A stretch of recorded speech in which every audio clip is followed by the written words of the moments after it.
Welcome, everybody, to Chord-O-Coaching. This is the series where you get a look inside Magic limited draft coaching. I'm Alex, here with a new person today. We got Duncan on the line. Usually we're with Nathan, but Duncan generously volunteered to come on the show and we have a new person today. So, Duncan, before we get into it, I'm going to give you a little, give yourself a little bit of time to introduce yourself. So I started playing Magic a long time ago when I was a little kid. And then it played on and off, and I kind of got back into it around Arena. Um, and since then, I've just been drafting a lot, trying to get better at Yeah, drafting. and if you're to give a one sentence what area of draft slash gameplay slash whatever draft in Magic do you think is maybe your weakest spot that you're looking to get better at? Do you have a quick answer there?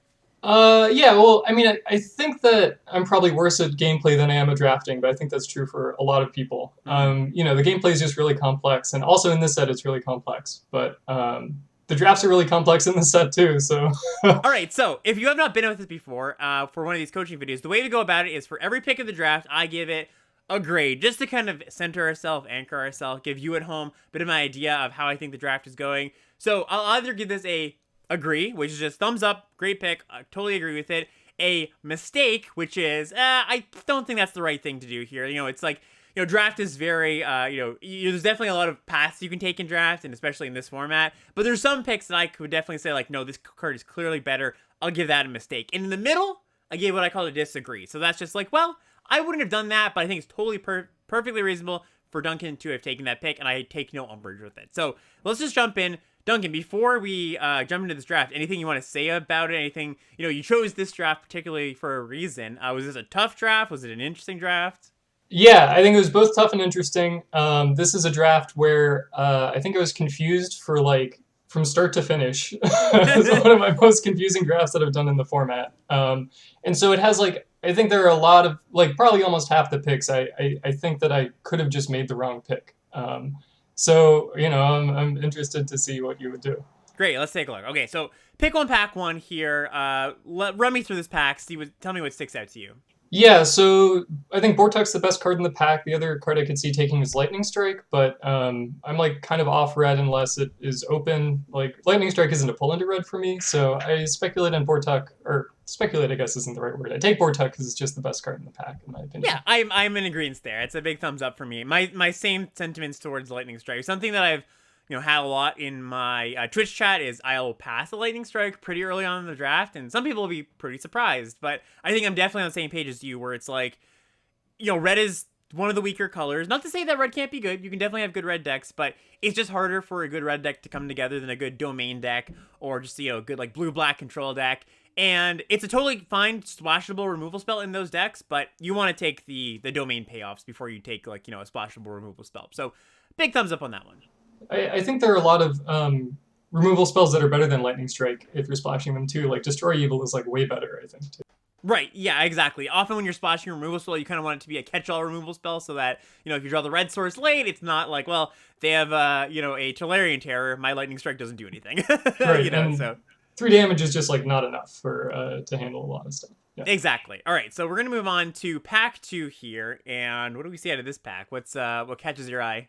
Yeah, so this is this is already the first decision where I am not sure what I did is correct. So I think the 3 cards in consideration for me are Take Up the Shield, Tribute to Urborg, and the Sunlit Marsh. So Sunlit Marsh obviously goes nicely with Bortuk, but I think I don't want to take a land this early. So it's really between Take Up the Shield and Tribute to Urborg for me. And so Take Up the Shield I think is a better card. And there are 2 other white cards in this pack, which means if I Take Up the Shield, I might wheel another white card, which would be a nice into white.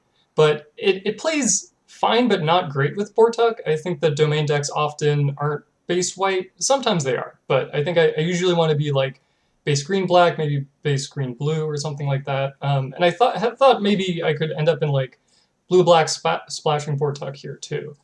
So I settled on Tribute to Urborg after a lot of deliberation in this pack, but I'm honestly not sure. Yeah, that's what I would take too. So if you took any of those other cards, the lands, Take Up the Shield, I would probably give you a disagree. Like, not a complete, like, oh, it's like a terrible pick. But I just think that Tribute to Urborg is so flexible. It goes in so many different decks. It is a splashable removal spell because later in the game you can kill pretty much anything. And I'm just like a pretty big fan of Sultai as a wedge, just like black, blue, green. I think that is the best shell for the domain decks generally, just because you get the cheap interaction, you get the counter spells, you get the Urborg repossession. That's the Urborg repossession kind of wedge there, where it's just like that's exactly the one of the key cards for the deck in my mind. So if I can start my draft after taking a domain card and take a if I'm going to take an off-color card, quote-unquote, a blue one makes a lot of sense to me. So, yeah, I definitely agree with the Tribute to Urborg there. That's a great pick, I think.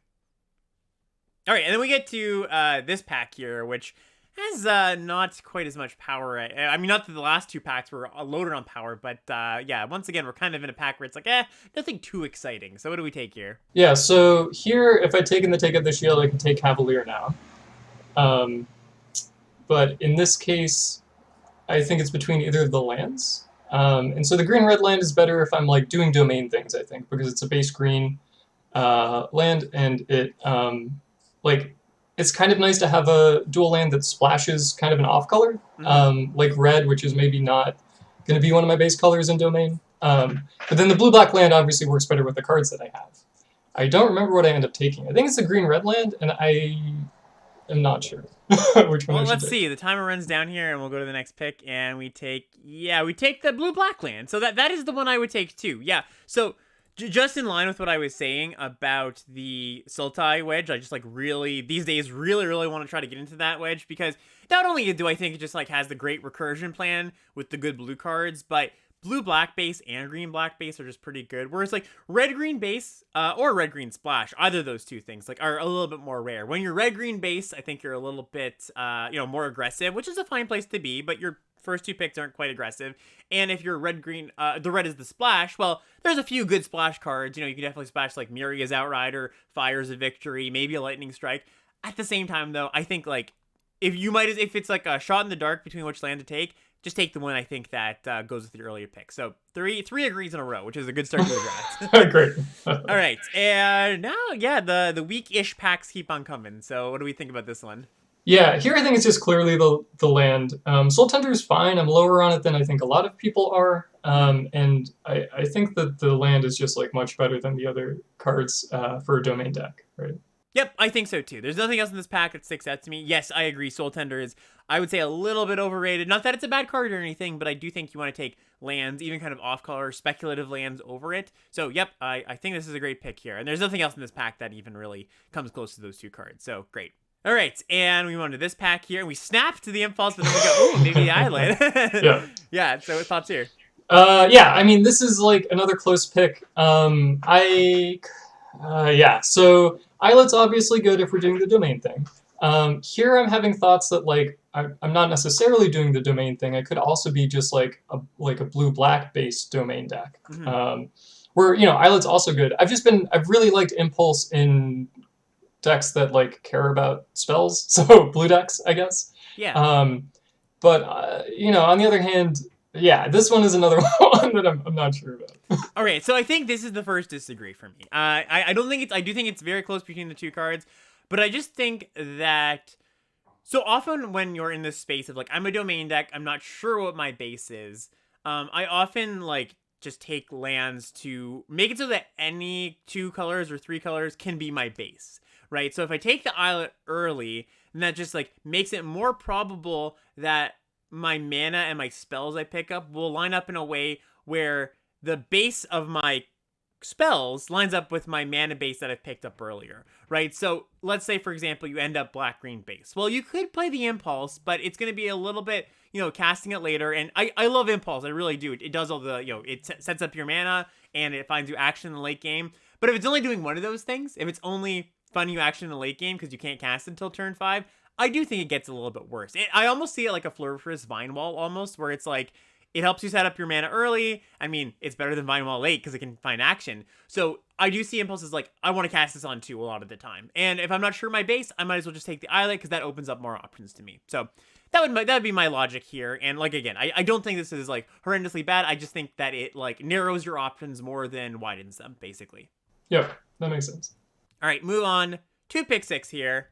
And what do we see? So here we've got, I think I settled pretty quickly on the black-white land. I'm not that interested in any of these other cards. Like, they're all fine, but kind of imply like a direction, whereas the black-white land is leaving me more open. Yep, big agree on that. Just keep on taking lands, and it's funny. Like a lot of times, I'll see people in my Twitch chat be like, "Oh man, I can never get into the domain decks. Like, people just take the lands so highly." And I mean, you got to do that, right? You just have to do that if you want to draft a domain deck. If you have good reasons to draft a domain deck, you got a board tuck. You got to take the lands where you're taking them. So I commend you on that, big time. Thanks. Yeah, I would say I'm like evaluating the lands almost like they're C pluses in this like deck. So I'm just taking them above any like kind of filler or like okay card. Exactly. Now he's taking Vine Shaper Prodigy, which I think is pretty clear. Getting to pick 8 here, pretty bad pack. I don't think any of these cards are really gonna make your deck. Like, maybe you go into blue-red and Amplifier's playable, but... Right, that's like the best card in the pack, but it's a really bad pack. Yeah, so. yeah, and then we get to this pack, which, yeah, just take the Pixie, because maybe that makes the cut. You know, none of the white cards... oh, no, that was the next pack, actually. We'll see if the white cards that you were talking about came back around.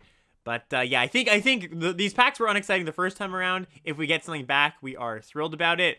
We do get something back, which is interesting. And you noted, so there's the Argivian Cavalier and the Phalanx as well, right? The 4/4 Vigilance. Take Up the Shield comes back, which is the best white card. But of course, anybody who's drafted this format and is kind of in the know knows that Take Up the Shield goes really, really late. So this is kind of like a stray signal in a way, where it's not really a signal if you're paying attention to both the composition of the pack and where the rest of the community takes Take Up Shield. That being said, you take Up Shield here, or at least I assume so. Maybe you don't.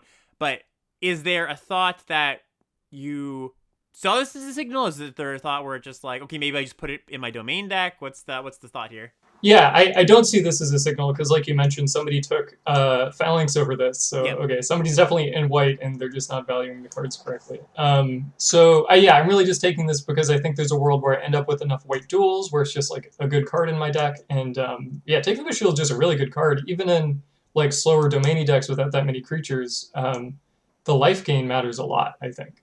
Yeah, big time. The life gain matters a lot. The protection.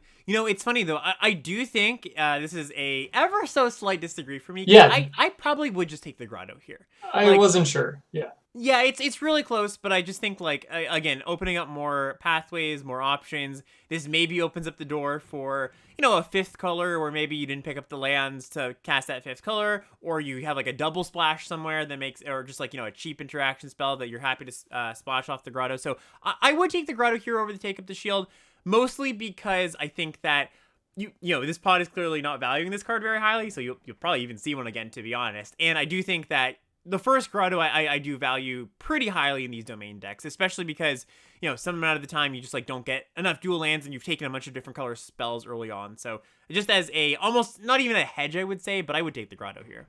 Right. That's a good point about the Take Up the Shield not, if it's not valued by the pod, then I can probably get another one if I really want it. And we get we look at the Colossal Growth, but we just slam the land. Yeah, That's awesome. So I was like, oh, there's a world where maybe I was like rolling the seat, but not really. I didn't see any Guy's Mites, which are really the cards that I would be looking for. Right, exactly. So we're pretty happy with where we are land situation-wise. So let's just check in the end of pack 1 here, because I think a lot of times the end of pack 1 can be a little bit tricky because you're like, I'm not sure what I'm doing. So what do you see yourself as? Where are you seeing yourself going towards? If there is anywhere at all you see yourself going towards. Yeah, so I think I'm some sort of Sultai. I think it's not out of the question that I just end up splashing green in like the blue-black deck. I think the color that I'm actually most attached to is black because 3 of my dual lands are black.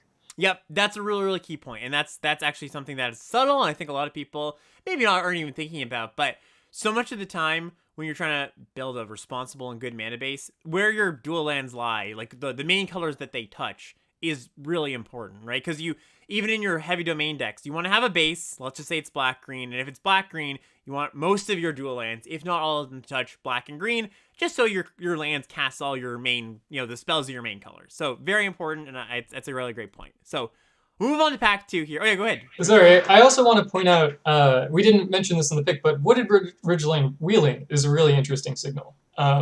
Because I don't remember exactly what was in that pack, but I imagine most domain drafters would take Wooded Ridgeline over most commons. Well, the beauty of this is we can just go back and check. Yeah. So let's see what was in the Ridgeline pack. So it's this pack, right? Yeah, so not a ton of awesome stuff, which is pretty good. Like somebody took the Gardener, the Sentinel, the Coalition, Sky Knight here, basically based on this pack and a few other things that we've seen. The take up the shield wheeling.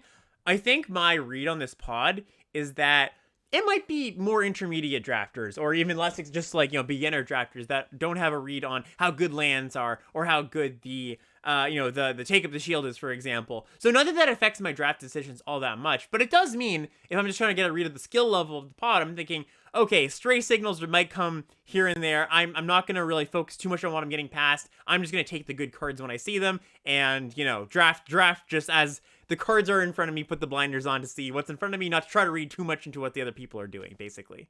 Yeah. Yeah. The other thing is like it maybe suggests that I might be able to pick up lands a little bit later. So exactly, maybe I can deprioritize them a little bit. That's a great point. All right, so we get to this opening pack. Do not open a bomb, but we open a few decent cards. So what's your eye drawn to here? Yeah, this pack, I don't know. So I haven't played with the Lurgoyf. I've seen people play it against me. It's been anything from like a 5/6 to a 1/2. So yep. I don't know. Like my deck doesn't look super creature heavy at this point, and obviously that can change a lot because I have mostly lands. But I wasn't really sure if the Lurgoyf is going to end up being good in my final build of this deck. And there's like a Necromass. I don't like Necromass that much. So then I'm also looking at Essence Scatter, which is like probably the best card in the pack, maybe by my evaluation, just like in a vacuum. There's also like a Lagomos, which if I had any interesting sack things, I might consider. But yeah, I go with Essence Scatter because I think it's probably just the best card. Exactly. It's just the best card. It's just clean, right? Like, I think it is. You would love to be base blue-black for this, or just like base blue to make this card an early counter, but it is a card that I do think is pretty good late still. So say you end up black-green base, it's not going to be a wasted pick because I think you would play it in most of the time, as long as you have, 4 or 5 blue sources in the deck to be able to, it's still good when you counter their 7-drop or 6-drop or whatever. So yeah, big thumbs up on this one. Or they're Wingmantle Chaplain. I think that exactly. The domain decks always want to run at least one counter anyway, just because it's like so important to counter Wingmantle Chaplain. Yeah, or just like, it's been a grind, your opponent buys back their best creature with Urborg Repossession or a Soul Tendon, you're like, okay, I know that's coming, I can set up my scatter, so, yep. Alright, pick 2 here. We are rewarded with a really good rare, and like you noted, you're probably going to be base black, and this probably solidifies you as base black, right? Because it's a domain payoff in black, and you're like, okay, cool, so now part of the puzzle is solved, right? I mean, not 100%, I've definitely been in a spot like this, where I'm like, oh, cool, I open up a rare of, double pipped rare, and then I eventually move off of it. But I would guess that this is where you end up in the draft, base black in some degree. Mm-hmm. Yeah, for sure. Okay, great. So we take the drag, and drag's awesome. Drag's just phenomenal. Especially if you can like set it up in a way where you have 4 lands for the land types, and maybe you have like an X5 in play, you have like an Urg or something, and you kill their board and you keep your Urg or your Tolarian Terror or something.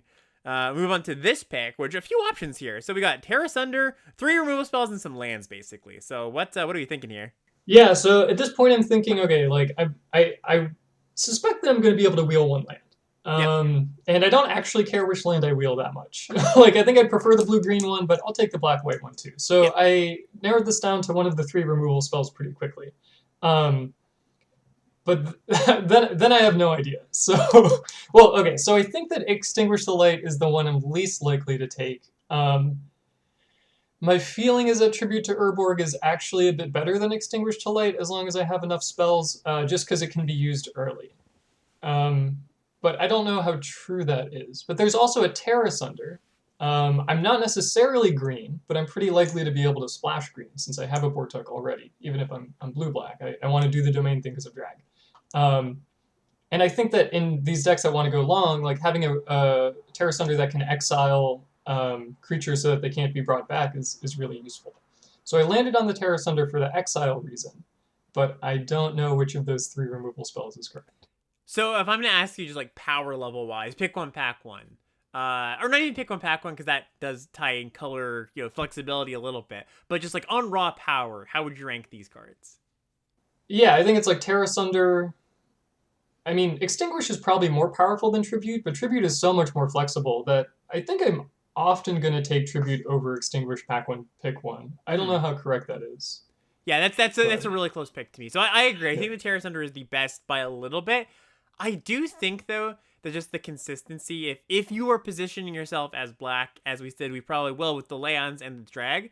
I think I would probably just take the Extinguish here. Now I don't. This is not even like I almost don't even want to give this a disagree because I think given the factors of you're right, the lands are going a little bit late in this pod, so it's not gonna be that hard to cast the green card.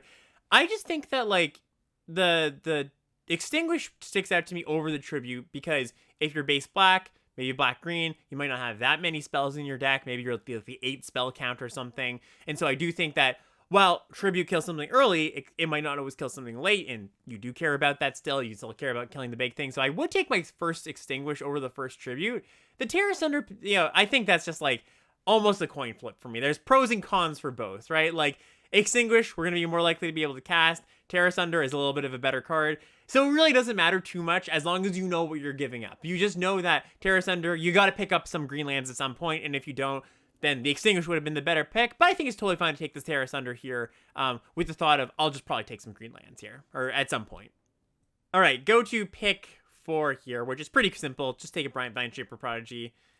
The best card here, I believe. I mean, there's a Runic Shot, there's a Mana Worker, but I don't think you necessarily need the Mana Worker right now, and Runic Shot is not in our base colors, and Prodigy is. We go into this one. We get an Ancient over here, so that's pretty nice. Pick that up. That's a clear pick.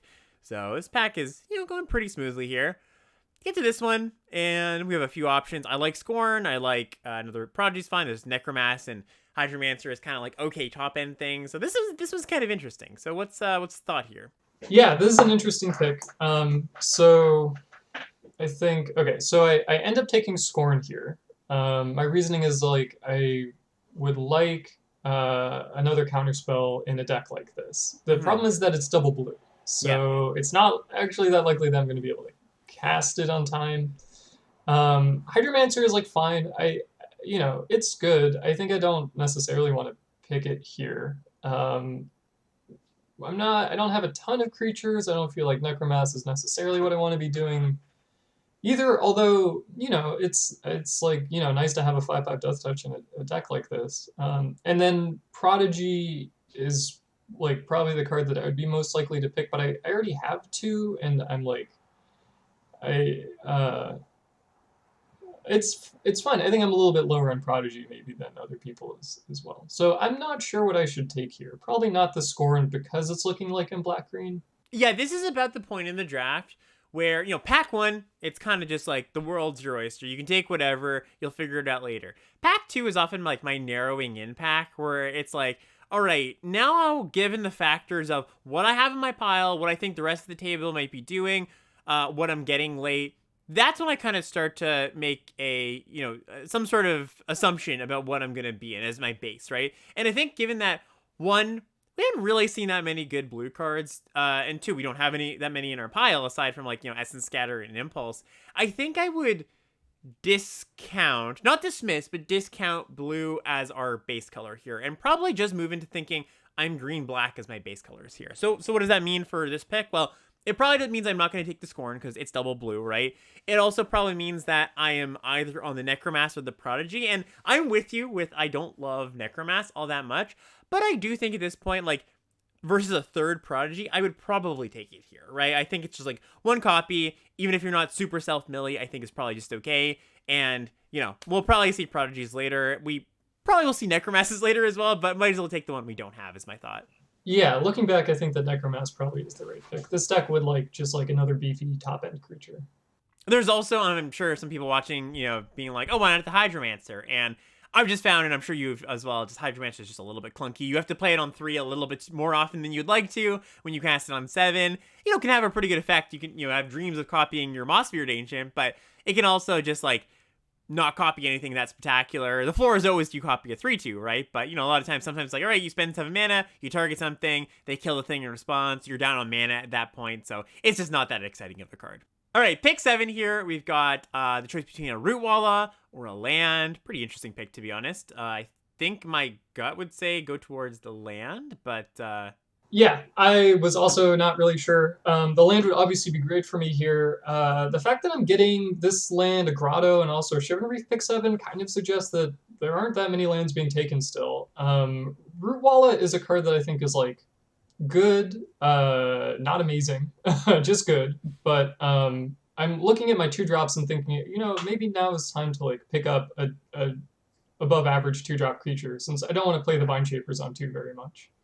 Yeah, I think that I would go for the land here too, because my thoughts on 2 drops in these domain decks I, are. I think I do end up taking the Root Wallet, by the Oh, you way. do think through all Yeah. interesting. So if you do, I would pay like, especially because if you are a black green base, like the first Mire is pretty important. I would say like the first uncolor land. Basically, the way I think about 2 drops in these green, black, or just like any domain deck is they're pretty interchangeable as long as we're not talking about uncommons, because the uncommon ones definitely are great. The Neshoba Brawler, Phyrexian Missionary, just like any good quality 2 drop, those are premium. But the common ones, like, I think that Root Wallet is the best out of the bunch, but it's not that much better than, like, Prodigy, in my mind. At least not over a land. So, the fact that you've got 2 Prodigy at this point, you've got, a Scatter, a Tribute, like, all these, like, cheap things, I think you've actually got that base kind of covered, to be honest. Now, not 100%, maybe, like, a few more. I just think that the land is pretty valuable here, and I would probably take it. Yeah, I do think that this is something that a mistake that I keep making in this format is kind of overvaluing having 2 drops. Yeah. I agree. It actually doesn't matter as much. Like it's important to do something on 2, but it doesn't necessarily have to block.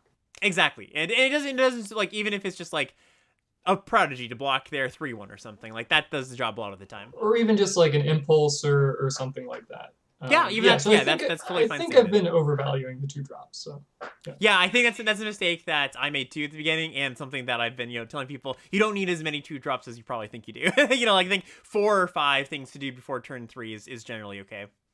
All right, pick 8 here. We get another tribute to Urborg, which is nice. There's also a Vine Wall. There's also a red black land, but I think just take the second tribute. I think I end up taking Gaia's Might here. Oh, interesting! Wow, you're doing you're psyching me out multiple times. Yeah. And then last minute to go to that. So what's the thought here? I've just been really impressed by Gaia's Might in domain decks. 1 mana is just so much less than 2, and it's like in some way more flexible than Tribute to Urborg because you can use it on blocks, you can use it attacking. The fact that it's just 1 mana and often wins combat, I think, has just really impressed me.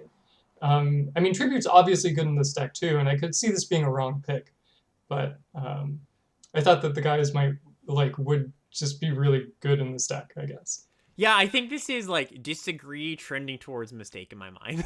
Because I think that Tribute is like basically I agree with what you're saying. Like I think that it can help win combats, especially if you're in a bit of a tight spot. Maybe you're stuck on mana. It does do a pretty good job of that.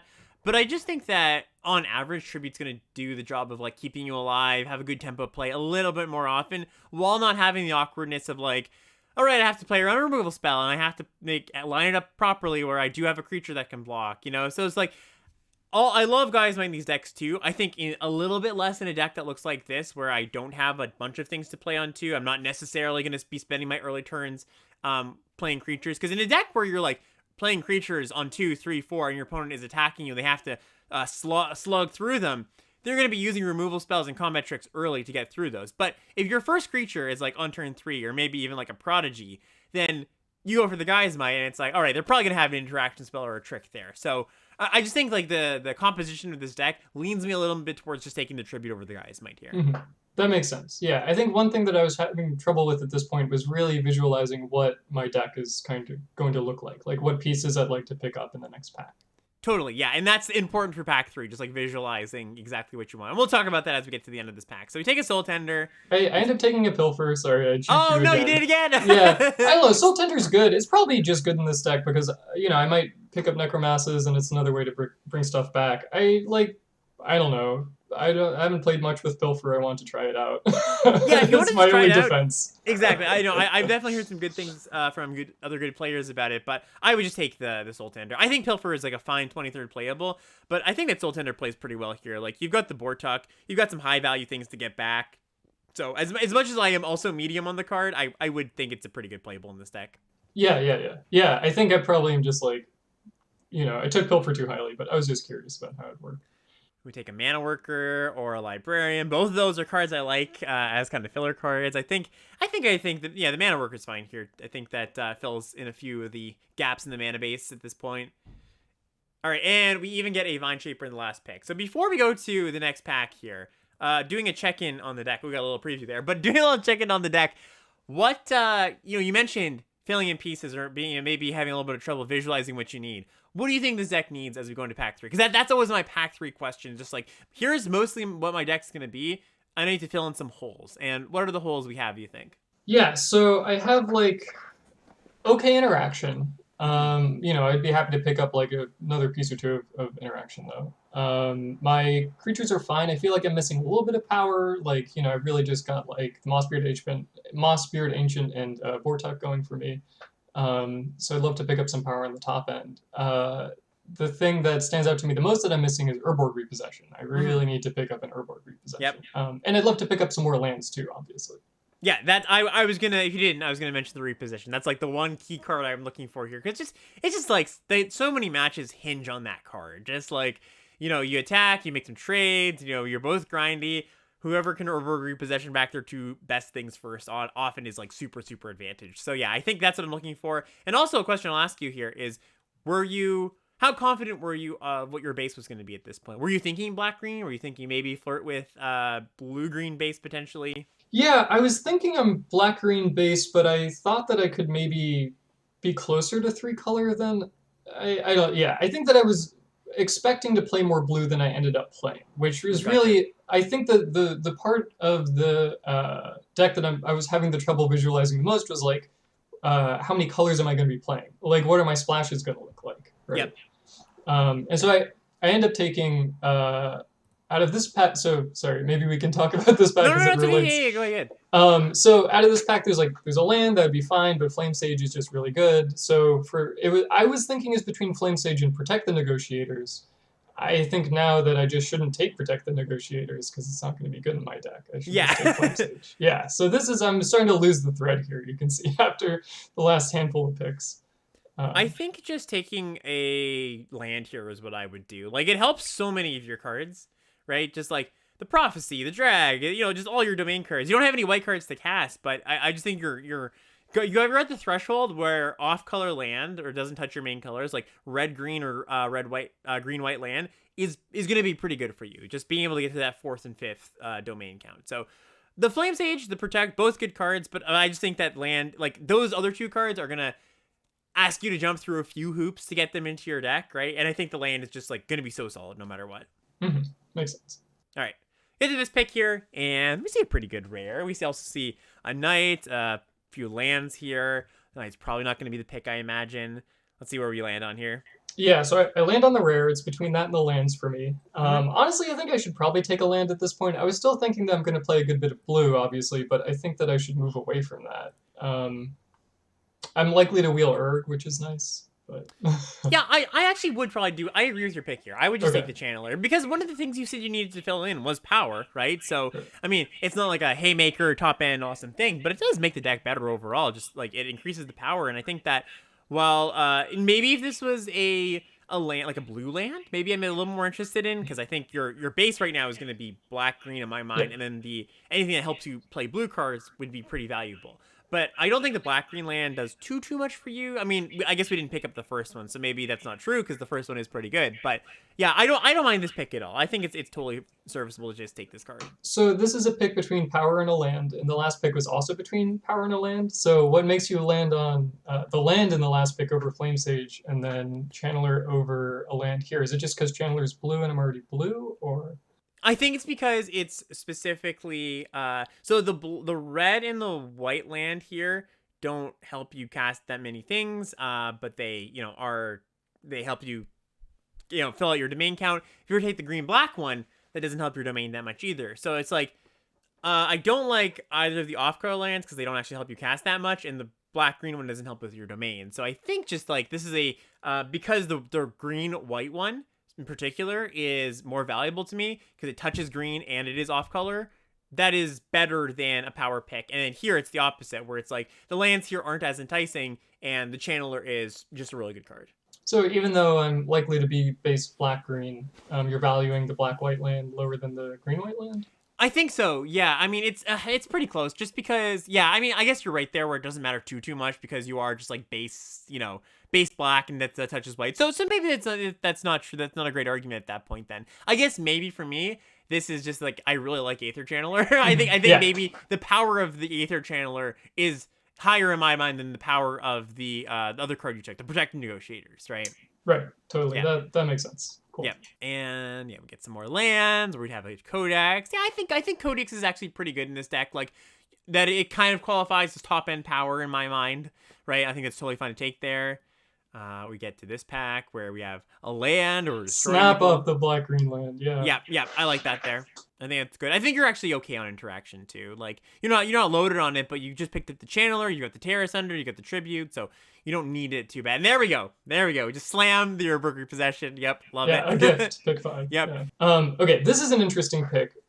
So black-green land's kind of the obvious choice. I heard the voice of Sam Black in the back of my head. He did the black-green podcast like a couple weeks ago, and he said something to the effect of like, you really want to have just one reach blocker in the deck just to be able to block flyers. And if you're like recurring all this stuff, but you don't have any reach blockers, you're going to die to flyers. And I was like, maybe I should take the Sentry here.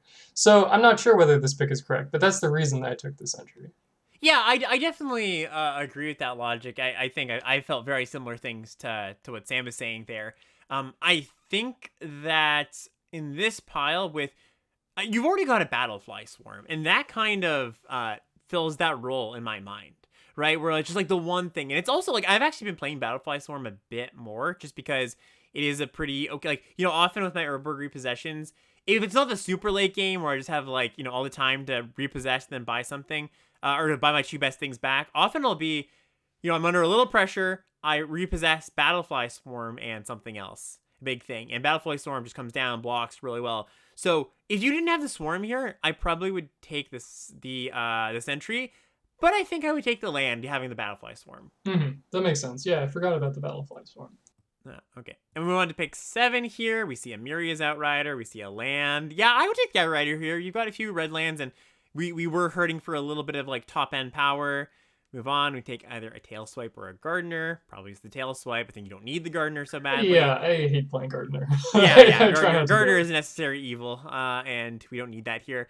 So yeah, we take a Librarian, and we're basically done the draft here. Our wheels are Urg or some lands, and I take Urg. Yeah, I like Urg. I like Urg. Yeah, Urg seems good. Yeah.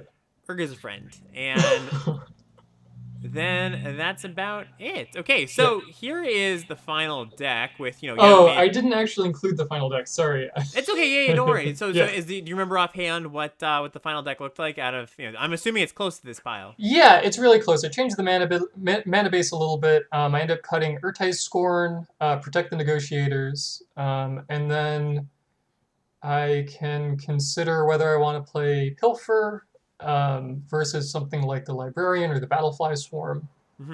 Yeah, I think that those are the changes that I would be looking at. I think I want Impulse here still, Scatter.